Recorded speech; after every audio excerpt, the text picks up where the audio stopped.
Hey, welcome back. Today we're going to be doing a video on uh, FootLocking. But in order to do FootLocking, we need to have set up a TurnInPlace. So I'm going to do both the TurnInPlace and the FootLocking for ALS. We're going to create it from scratch.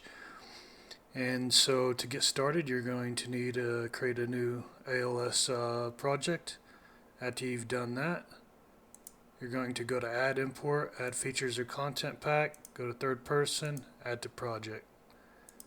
So now we need to set things up. So we're going to go to Mannequin and Character and Mesh, and then we're going to open up the skeletal mesh, and actually right click on the skeleton mesh and go to Create Rig, and press OK.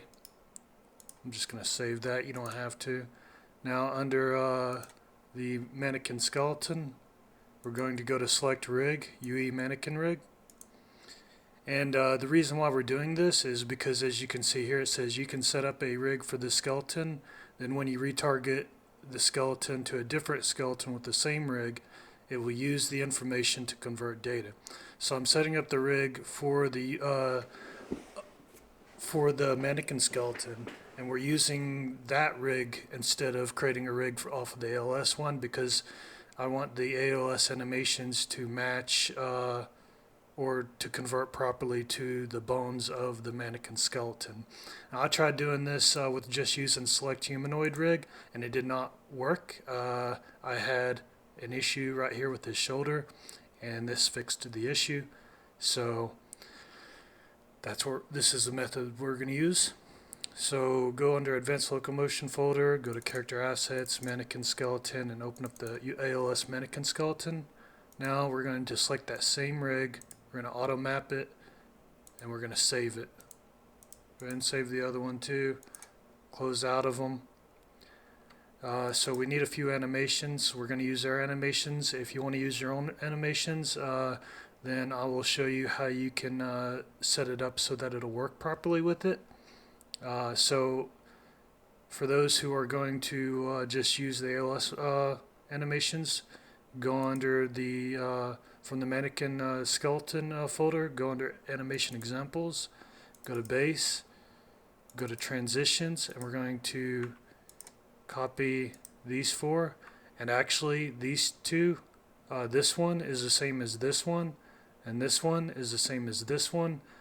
As far as I can tell, the only difference is that they have different names. So there might be something else that they said in there, but from what I could tell, there was no difference between them. Anyway, I'm just going to retarget these anyway.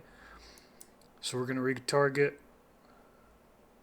select the skeleton, go to Change, go to Mannequin, Animations, right click, and go to New Folder. And we're going to call this Transitions. Press OK, retarget. Now we're going to go to the TurnInPlace, and we need these TurnInPlace animations right here. So I'm going to go to retarget, duplicate, select the skeleton, go to change, go to mannequin, right click on the animation folder. We're going to call this TurnInPlace. Now we're going to retarget it. Now we can go under the animations. Actually, I'm going to create another folder. I'm going to call this Loco Motion. I'm going to select those and drag those over here. And now I'm going to right click on the animations folder and fix up Redirectors In Folder.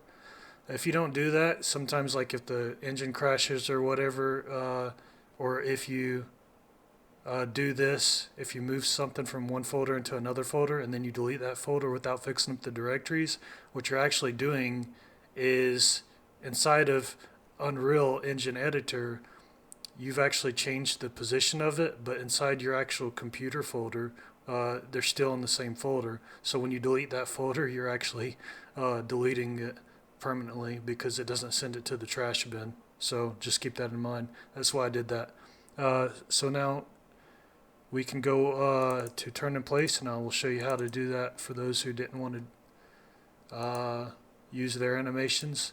So if you see this right here, this rotation amount curve, I can remove this and I can go to add modifier, or if you don't have this, you probably won't. Go to window, go to animation data modifiers, and it'll give you a folder. You can drag it over here into this little window here. Go to add modifiers and go to calculate rotation amount. That's a animation modifier that was created by the ALS developers for use cases with their stuff, but it's pretty useful. So if you right click on calculate rotation amount and apply the modifier, you'll see it created this curve for me. So this is based on root motion, I believe. I could be wrong, but I'm fairly certain that what it's doing is it's mapping the actual root motion of the rotation along the z-axis to this curve. So with that being said and done and out of the way, let's just go ahead and save all, just to make sure that if it crashes we won't lose any of these or have to redo anything. So let's go over to the third person blueprint folder and go to blueprints. We're going to right click here and we're going to go to blueprints, blueprint interface. We're going to do BP char info. The reason why we need to do this is because we do need to get information from the character, and using blueprint interfaces is best practice.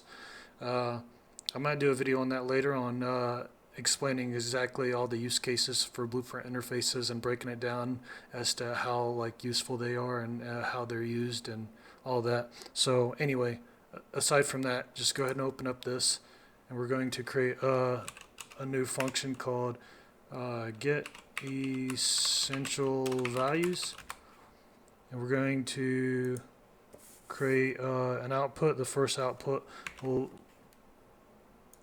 be is falling, and I'm just adding these to keep it clean.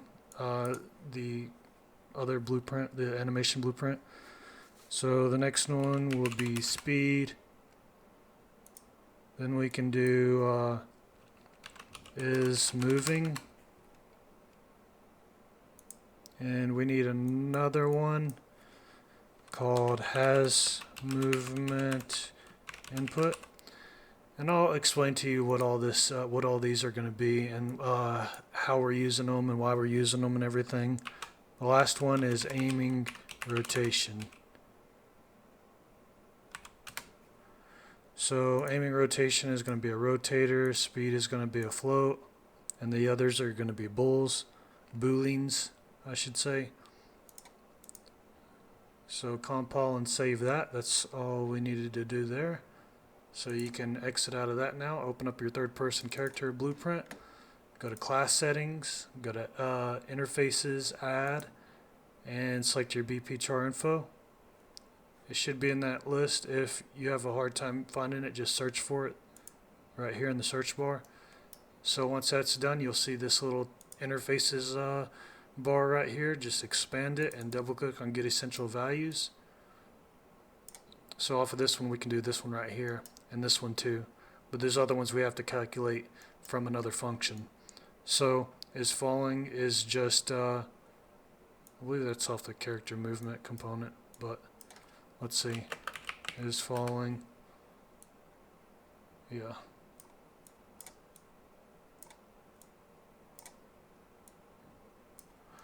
So speed, I'm just going to promote that to a variable, put that right there, promote that to a variable, promote that to a variable,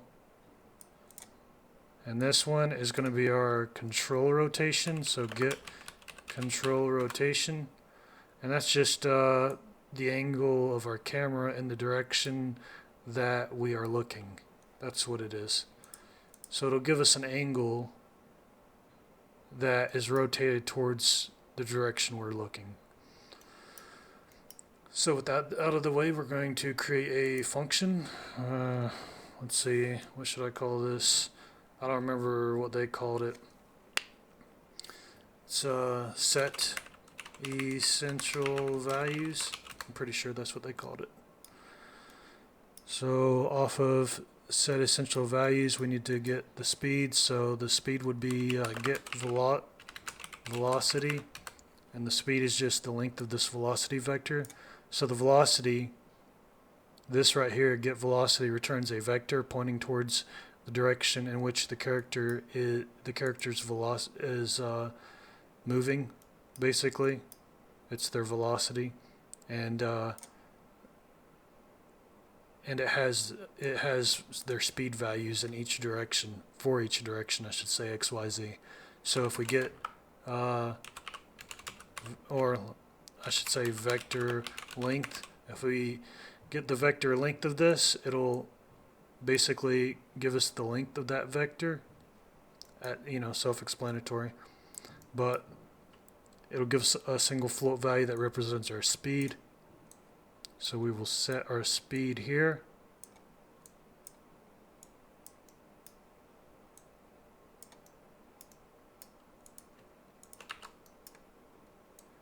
And move that up. And I just selected this one that I want to align with this one, and then I pressed Q. That's how I did that. So once you do that, you can say if your speed is greater than 1, then the character is moving.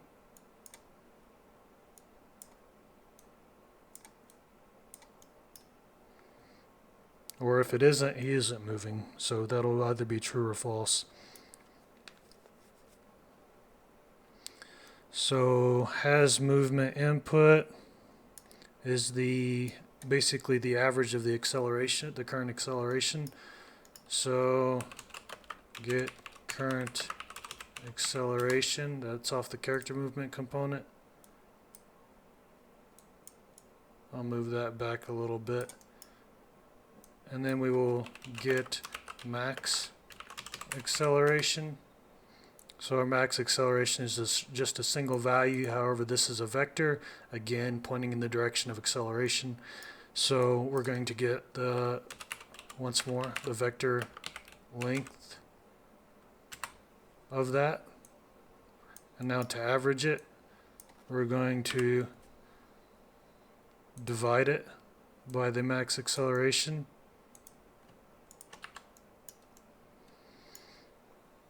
So that will be our has movement input. If it is greater than 0, I believe.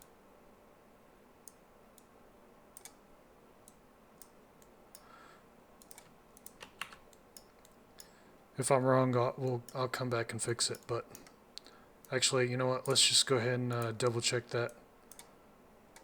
I want to make sure that I'm not doing that wrong. So if we go under, we can open up the ALS blueprint. We can type in, what did I call mine? Essential values.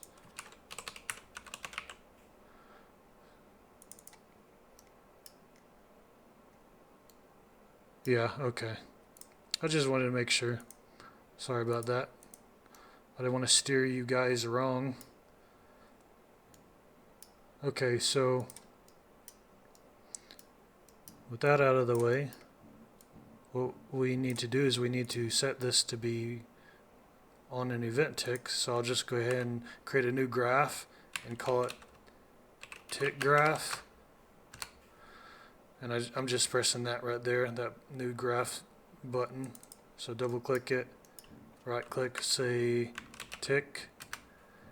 It'll give you your event tick, and off of this, for now, we're just going to set essential values. We may rearrange this a little bit later, but for now this will be fine. I think we're going to use a sequence actually. If you want, you can go ahead and do that. So you know what, let's just go ahead and do that. Sequence, and we'll need 3 nodes coming off of here. So this will be the first one that gets set.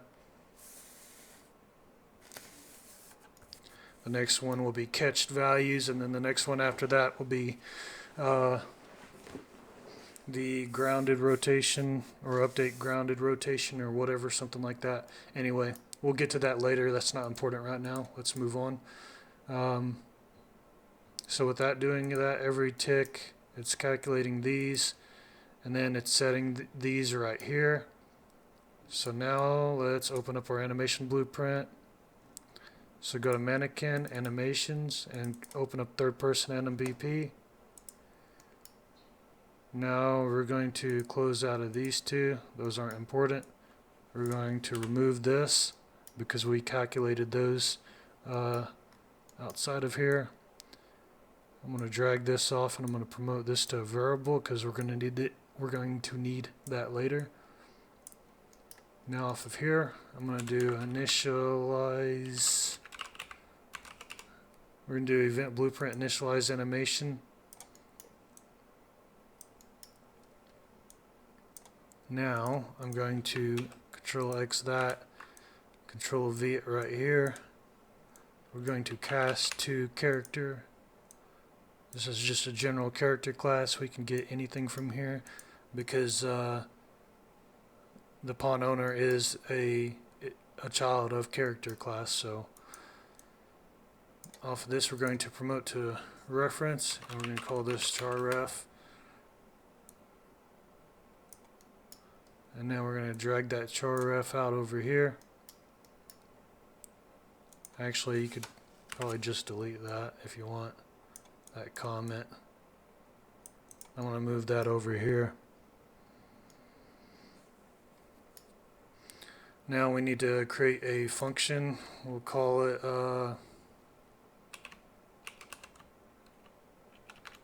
update char info. We're going to get that, and we are going to get essential values. That's our blueprint interface function. It was the bottom one, by the way. It should say target is BP char info, which is what we named our blueprint interface. So for his following, I'm just going to set this to the variable that's already tied to their default state machine, which is in air, and speed. We're going to use that one as well because if we don't, then we won't be able to move around. You know, I'm not doing an entire movement system here. We're just adding rotation to it. Off of these, you can promote the last three to variables.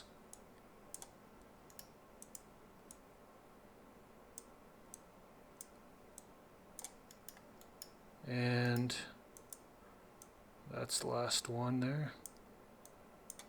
So now we're setting these values every tick over here on our event tick on our character blueprint. So those values are being stored right here. Now over here, every tick of the animation or every update of the animation graph, it's going to get these, it's going to request these values, and when it does, it's this character blueprint is going to send those values back to it, and it's going to set those values and then use those later. So let's drag our update character out. Now we need to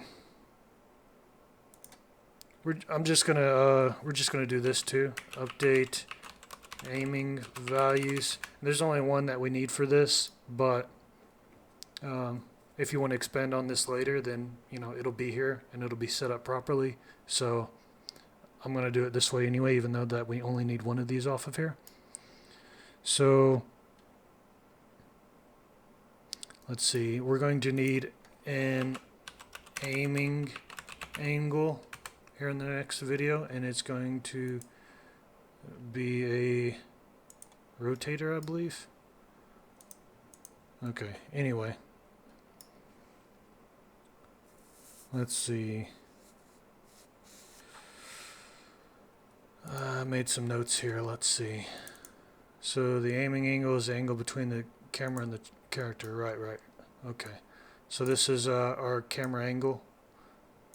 So we're going to get the delta rotator of that, and our character, we're going to get actor rotation.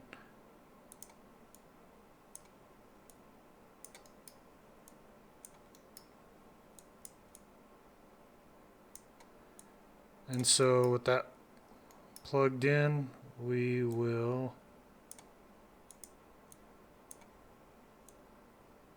actually, no, this needs to be a vector 2D.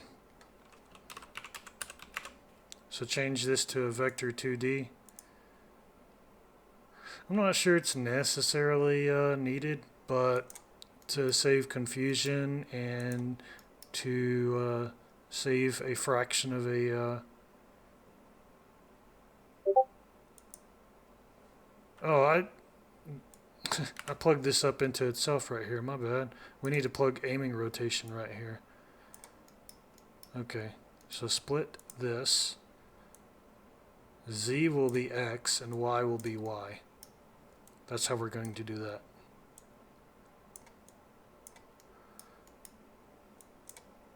That's all we need to do here. But I wanted to go ahead and get that out of the way.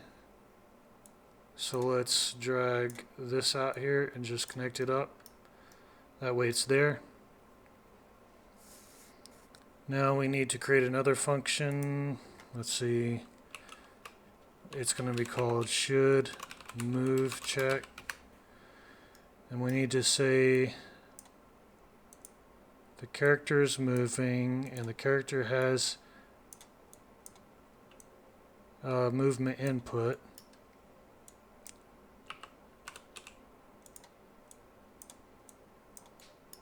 Or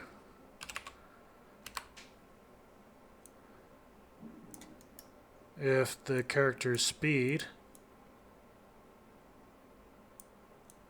is greater than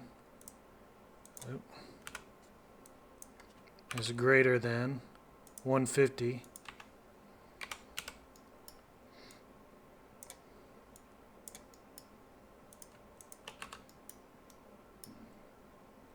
then we will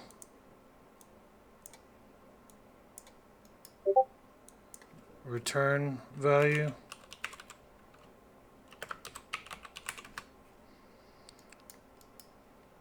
Yep, like that. So if the character is moving, and the character has movement input, or the speed is greater than 150. So if you remember, is moving over here. Is moving is when the speed is greater than 1, and has movement input is when the average of the acceleration is greater than 0. So if the speed is greater than 1 and the average of the acceleration is greater than 0, or the speed is greater than 150, then it'll be true. So let's come back over here to our event graph, and we're going to drag this out. Oh, we need to create a pure cast of this. So check pure over here. That needs to be a pure cast. And we are going to promote this to a variable. And we're going to call it should move.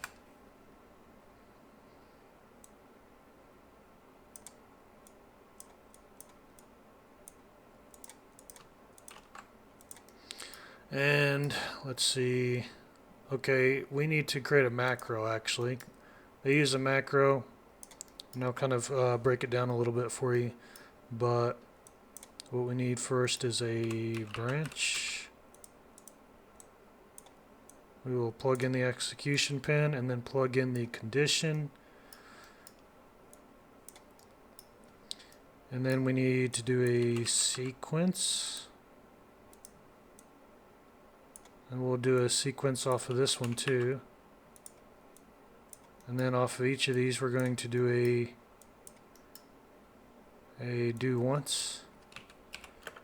Do once. And plug this one up too.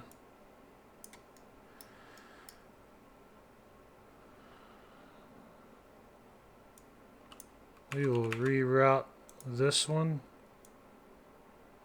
and plug it in here.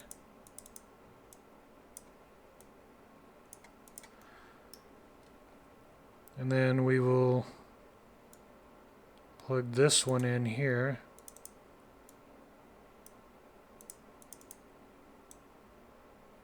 And I'll explain to you how this works here in a second.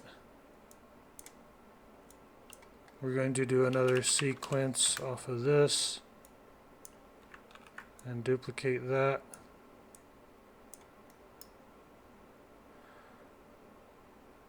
And then this one, or let's do reset it like that. And then this one, well, let's see. Yeah. This one and this one. Now we are going to rename these to while true, while false, changed to true, and change to false. Do I have that hooked up right? Yeah, I think so. Okay, so what it's doing is if it's false, then it comes over here, and that's while false. Or if it's true, it comes over here, and that's while true. And then it'll do this. It'll do this once when true, and it'll reset the do once, and that'll be changed to true. And then it'll do this once to change it to false and reset the opposite one. So that's how that works. It's kind of like a do while macro function for the for a tick event. So we're going to call this like they did. I think they called it do while true false. So we're going to drag that out. This should move, will be the condition. And while that is false, we need to do another function here. It's going to be called can TurnInPlace. And there's only one thing really that we're doing under here. Now what they do under there is they use their rotation mode and view mode and all that stuff to check, you know, are we in third person, first person, are we aiming down the sights of our gun, this and that and the other. But we don't need that for this, so I'm just going to do the curve value, get curve value. And this is going to be enabled transition, and that will be for our transitions, our stopping transitions. So whenever the character stops, that's what that's going to be for. And we need to see if this is greater than 0.99. So off of here I'll do a return node, and we would plug that in.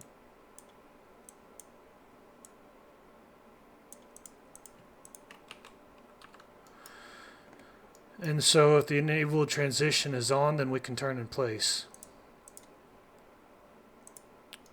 Right, so, and that also needs to be a pure function as well. And we will do a branch off of this. And so this will be while false, while should move check is false. So while we shouldn't move, we will check to see can we turn in place. And if so, then we will do a turn in place check. And we're not going to do this one right now. We'll do this in the next video.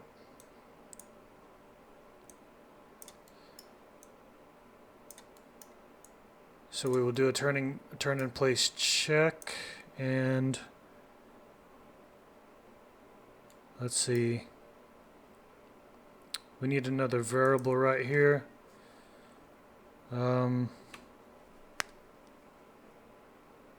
It's a delayed timer.